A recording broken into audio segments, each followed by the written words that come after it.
Hello friends, मैं Danish welcome करता हूं आप सबका एक और नए वीडियो में।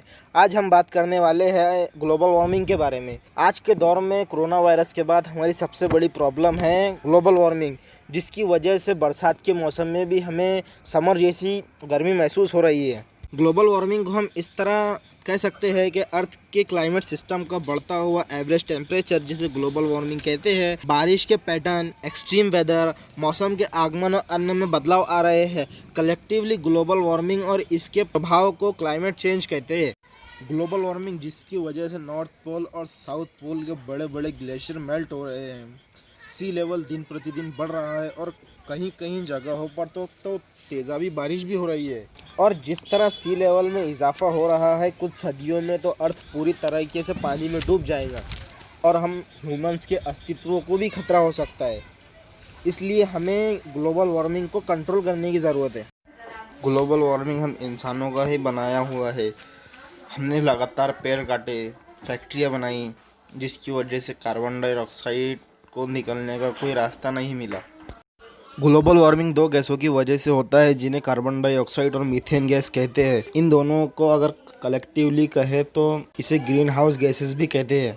ग्लोबल वार्मिंग के वैसे तो बहुत सारे कारण होते हैं, मगर मुख्य रूप से इसके दो कारण होते हैं। एक होता है कार्बन डाइऑक्साइड और दूसरा होता है मीथेन गैस। चलिए जानते हैं कि कार्बन डाइऑक्साइड किस गैस का नाम है। कार्बन डाइऑक्साइड रेस्पिरेशन के दौरान हम ह्यूमंस, एनिमल्स वगैरह एग्जिट करते हैं और प्लांट इसे एब्जॉर्ब करते हैं। कार्बन डाइऑक्साइड कलरलेस और ओडरलेस होती है। और अब बात करते हैं मीथेन गैस के बारे में।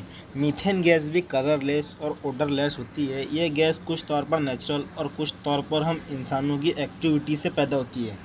मीथेन गैस प्राइमरीली फ्यूल के रूप में यूज़ होती है।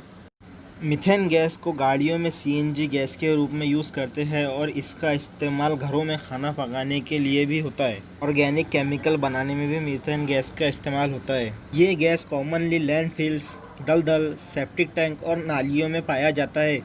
मीथेन गैस हाइड्रोकार्बन की पैराफिन सीरीज का मेंबर होता है। कार्बन डाइऑक्साइड और मीथेन गैस की क्वांटिटी एटमॉस्फेयर में बहुत ज़्यादा बढ़ गई है।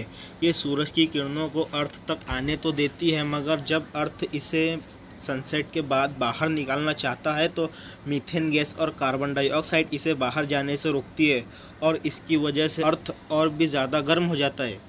एक सर्वे के हिसाब से पिछले 10 सालों में अर्थ पर ग्लोबल वार्मिंग बहुत ज़्यादा बढ़ गई है और इसकी वजह से बीमारियों में भी बहुत ज़्यादा इंक्रीजमेंट देखने को मिल रहा है। चलिए बात करते हैं अब मेन टॉपिक की। ग्लोबल वार्मिंग किस तरह रोकेंगे। ग्लोबल वार्मिंग रोकना एक अकेले के बस की बात नहीं। ग्लोबल वार्मिंग के बारे में हम सबको जागरूक होना होगा। हम सबको मिलकर स्ट्रॉन्ग स्टेप उठाने होंगे, तो ही ग्लोबल वार्मिंग रुकेंगे। हर खुशी के मौके पर एक प्लांट ज़रूर लगाए। पानी और बिजली का यूज़ जितना हो सके उतना कम करे। अपने आसपास सफाई रखे और कचरा डस्टबिन में ही डाले। मीथेन गैस और कार्बन डाइऑक्साइड एमिटेट करने वाले चीज़ें जैसे रेफ्रिजरेटर, टीवी, वाटर प्यूरिफायर और व्हीकल का यूज़ कम से कम करें। और कहीं आसपास जाना हो तो पैदल चलकर जाए। इससे आपकी सेहत भी अच्छी रहेगी और एटमॉस्फेयर भी अच्छा रहेगा। अगर आपने अभी तक मेरे चैनल को सब्सक्राइब नहीं किया है तो सब्सक्राइब करके बेल आइकन को ज़रूर दबा दीजिए। चलिए मिलते हैं अगली वीडियो में, तब तक के लिए खुदा हाफिज़।